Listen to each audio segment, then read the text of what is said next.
आकाशवाणीचं हे नागपूर केंद्र आहे. प्रसारित करीत आहोत प्रादेशिक मराठी बातम्या.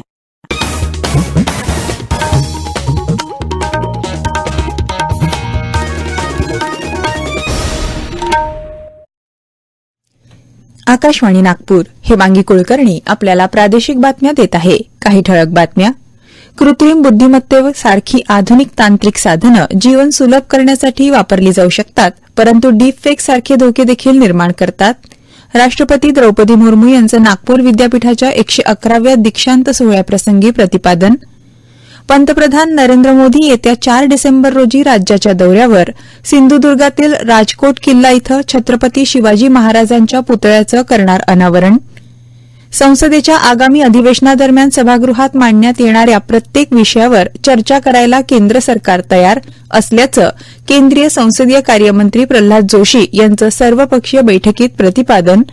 आणि साहित्य हे समाजाला दिशा देणारं माध्यम असल्याचं सुधीर मुनगंटीवार यांचं पद्मगंधाच्या 5व्या राज्यस्तरीय साहित्य संमेलनाच्या उद्घाटन प्रसंगी प्रतिपादन.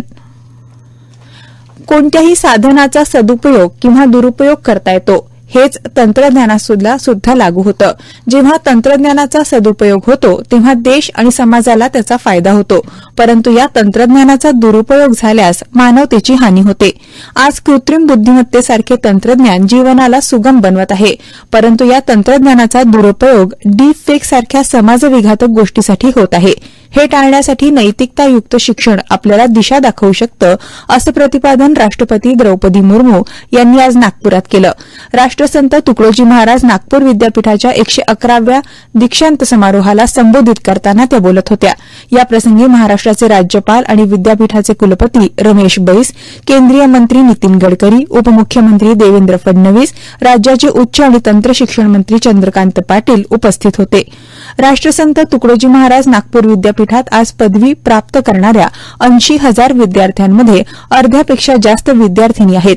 129 पीएचडी प्राप्त विद्यार्थ्यांमध्ये सुद्धा 57% विद्यार्थिनी आहे.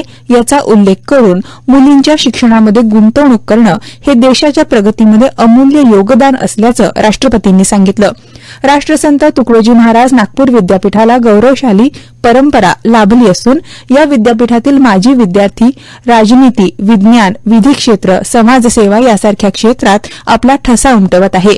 माजी पंतप्रधान पी. नरसिंह राव, भारताचे माजी सरन्यायाधीश एम. हिदायतुल्ला, शरद बोबडे हे या विद्यापीठाचे प्रतिष्ठित माजी विद्यार्थी होते, असं त्यांनी सांगितलं. या विद्यापीठाचे माजी विद्यार्थी असलेले उपमुख्यमंत्री देवेंद्र फडणवीस आणि केंद्रीय मंत्री नितीन गडकरी यांचाही राष्ट्रपतींनी आवर्जून उल्लेख केला. या विद्यापीठाचे माजी विद्यार्थी विद्यापीठाला ग्लोबल सेंटर ऑफ एक्सलन्स बनवण्यामध्ये महत्वाची भूमिका बजावतील, असं देखील त्यांनी सांगितलं. नागपूर विद्यापीठानं आणि पदव्युत्तर अभ्यासक्रमामध्ये राष्ट्रीय शिक्षा नीतीचा अवलंब केल्याबद्दल राष्ट्रपतींनी विद्यापीठाच्या सर्व हितधारकांचं अभिनंदन केलं. याप्रसंगी विज्ञान आणि तंत्रज्ञान विद्याशाखेतून डीएससी पदवी प्राप्त करणारे डॉ. रामचंद्र हरिसा तुपकरी यांना पदवी आणि डॉ. टी. व्ही. गेडाम यांना सुवर्ण पदक, आचार्य पदवी प्राप्त विद्यार्थिनी राजश्री ज्योतिदास रामटेके यांना सुवर्ण पदक राष्ट्रपतींच्या हस्ते प्रदान करण्यात आलं. या दीक्षांत समारंभात विद्याशाखानिहाय 129 संशोधकांना आचार्य पदवीही प्रदान करण्यात आली. 4 ऑगस्ट 1923 ला स्थापन झालेल्या राष्ट्रसंत तुकडोजी महाराज नागपूर विद्यापीठाला 100 वर्ष पूर्ण झाले असून हे वर्ष शताब्दी महोत्सवी वर्ष म्हणून साजरं करण्यात येत आहे. शतक महोत्सवी वर्षानिमित्त विद्यापीठात नवसंशोधन तसंच सर्वांगीण विकासासाठी 100 कोटींचा निधी उपलब्ध करून दिला आहे. नवीन आव्हानांचा सामना करण्यासाठी विद्यापीठ सज्ज असल्याचं उपमुख्यमंत्री देवेंद्र फडणवीस यांनी यावेळी सांगितलं.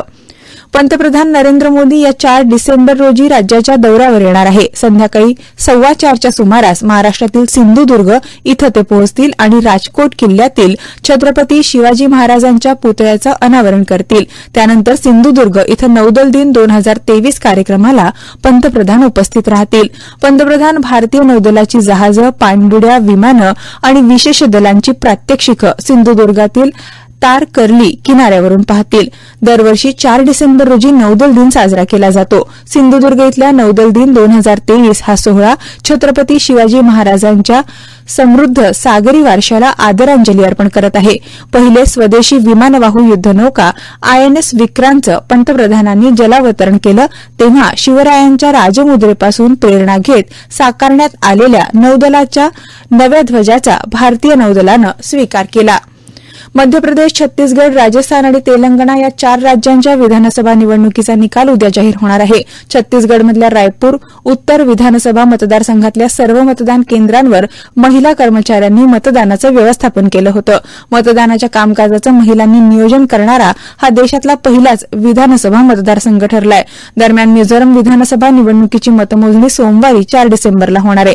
यापूर्वी उद्या 3 डिसेंबरलाच इतर राज्यांसोबतच मिझोरममध्ये मतमोजणी होणार होती. मात्र मिझोरम एनजीओ कोऑर्डिनेशन कमिटीच्या विरोधापुढे नमतं घेत निवडणूक आयोगानं मतमोजणी 1 दिवस पुढे ढकलण्याचा निर्णय घेतला. या प्रादेशिक बातम्या आपण आकाशवाणीच्या नागपूर केंद्रावरून ऐकत आहात. आमच्या केंद्रावरील सर्व बातम्या ऐकण्यासाठी आणि ताज्या घडामोडी जाणून घेण्यासाठी Marathi news Nagpur all India radio या आमच्या युट्यूब चॅनलला नक्की सबस्क्राईब करा. संसदेच्या आगामी अधिवेशनादरम्यान सभागृहात मांडण्यात येणाऱ्या प्रत्येक विषयावर चर्चा करायला केंद्र सरकार तयार असून विरोधकांनी रचनात्मक चर्चेवर भर द्यावा असं संसदीय कामकाज मंत्री प्रल्हाद जोशी यांनी म्हटलंय. संसदेच्या हिवाळी अधिवेशनाच्या पार्श्वभूमीवर केंद्र सरकारनं आज नवी दिल्लीत सर्वपक्षीय बैठक बोलावली होती. या बैठकीनंतर ते बातमीदारांशी बोलत होते. अधिवेशन सुरळीत चालावं आणि या काळात विधायक कामकाज व्हावं या उद्देशानं आयोजित केलेल्या या बैठकीला संरक्षण मंत्री राजनाथ सिंग, संसदीय कामकाज मंत्री प्रल्हाद जोशी, काँग्रेस नेते जयराम रमेश, तृणमूल काँग्रेसचे सुदीप बंदोपाध्याय तसंच भारत राष्ट्र समिती आणि भारतीय कम्युनिस्ट पार्टीचे नेते उपस्थित होते. अधिवेशन येत्या 4 तारखेला सुरू होणार असून ते 22 तारखेपर्यंत सुरू राहणार आहे. या 19 दिवसांच्या कालावधीत एकूण 15 बैठका होतील. कामकाजाच्या पहिल्या दिवशी लोकसभेत तृणमूल काँग्रेसच्या खासदार महुआ मोइत्रा यांच्या विरुद्धच्या संसदेत प्रश्न विचारण्यासाठी पैसे घेतल्याच्या आरोपाविषयी नीतिमूल्य समितीचा अहवाल सादर केला जाईल. साहित्य हे मनोरंजनाचं साधन नसून समाजाला दिशा देणारं आयुध आहे. साहित्यानं केवळ मनानेच नाही तर मेंदू आणि हृदयाचं समाधान होतं. हे समाधान चिरकाल टिकणारं असतं असं मत सांस्कृतिक कार्य आणि वनमंत्री सुधीर मुनगंटीवार यांनी व्यक्त केलं. पद्मगंधा प्रतिष्ठान नागपूरच्या 5व्या राज्यस्तरीय साहित्य संमेलनाच्या उद्घाटन प्रसंगी ते आज बोलत होते. साई सभागृह इथं आयोजित महाराष्ट्र राष्ट्रभाषा संकुल इथं शनिवारी अर्थात आज 2 दिवसीय संमेलनाला प्रारंभ झाला. मंचावर साहित्यिक संमेलनाध्यक्ष सुप्रसिद्ध समीक्षक डॉ प्रज्ञा आपटे, स्वागताध्यक्ष सामाजिक कार्यकर्ते अजय पाटील यांच्यासह विशेष अतिथी म्हणून कालिदास संस्कृत विद्यापीठाचे माजी कुलगुरू डॉ पंकज चांदे यांची उपस्थिती होती. विदर्भातील ग्रामीण भागात आजही अनेक साहित्यिक चांगली साहित्य निर्मिती करत आहे. त्यांचं साहित्य नागपूर, मुंबईसारख्या शहरांमध्ये आणण्यासाठी आर्थिक पाठबळाची गरज आहे. त्याकरता सपोर्टिव्ह सिस्टम निर्माण करण्यासाठी काम करण्याची गरज असून पद्मगंधानं त्यासाठी पुढाकार घ्यावा असं सुधीर मुनगंटीवार यांनी सुचवलं. देशाचं भविष्य ज्यांच्या हाती आहे त्या नवीन पिढीच्या व्यक्तिमत्वाचा सर्वांगीण विकास करणं ही शिक्षण व्यवस्थेची जबाबदारी आहे. त्यासाठी शिक्षणाचं उद्दिष्ट मुळापासून समजून घ्यावं लागेल असं प्रतिपादन केंद्रीय रस्ते वाहतूक आणि महामार्ग मंत्री नितीन गडकरी यांनी केलं. साऊथ पब्लिक स्कूलच्या वतीनं स्थानिक चिटणवीस सेंटर इथं आयोजित इंटरनॅशनल प्रिन्सिपल्स एज्युकेशन कॉन्फरन्सच्या समारोपीय सोहळ्यात ते प्रमुख पाहुणे म्हणून बोलत होते. वाशिम जिल्ह्यामध्ये 5 दिवसांपासून अवकाळी पाऊस सुरू आहे. त्यामध्ये खरीपातील तूर आणि कापूस तर रब्बीतील गहू आणि हरभरा या पिकांचं तसंच भाजीपाला आणि फळवर्गीय पिकांचं नुकसान झालं. या पिकांची पाहणी करण्यासाठी राष्ट्रीय काँग्रेसचे वाशिम जिल्हा पक्ष निरीक्षक वीरेंद्र जगताप यांनी वाशिम जिल्ह्याला भेट दिली. त्यांनी अनेक ठिकाणी शेतीची पाहणी केली. या प्रश्नावर राष्ट्रीय काँग्रेस राज्य शासनाला विधानसभेमध्ये धारेवर धरणार आहे अशी माहिती देशमुख यांनी दिली. आगामी काही तासात अमरावती जिल्ह्यात काही ठिकाणी वादळी वाऱ्यासह हलका पाऊस पडण्याची शक्यता हवामान विभागानं वर्तवली आहे. अकोला जिल्ह्यात देखील काही भागात येत्या काही तासात वाऱ्यासह पर्जन्यवृष्टी होऊ शकते असा अंदाज आहे. भारत आणि ऑस्ट्रेलिया दरम्यान रायपूर इथं काल झालेल्या मर्यादित 20 षटकांच्या सामन्यात भारतानं काल ऑस्ट्रेलियाला 20 धावांनी पराभूत करून 5 सामन्यांच्या मालिकेत 3-1 अशी विजयी आघाडी घेतली आहे. अक्षर पटेलनं 3 तर दीपक चहरनं 2 गडी बाद केले. मालिकेतला शेवटचा सामना उद्या बेंगळुरू इथं होणार आहे. शेवटी पुन्हा काही ठळक बातम्या. कृत्रिम बुद्धिमत्तेसारखी आधुनिक तांत्रिक साधनं जीवन सुलभ करण्यासाठी वापरली जाऊ शकतात, परंतु डीप फेक सारखे धोके देखील निर्माण करतात.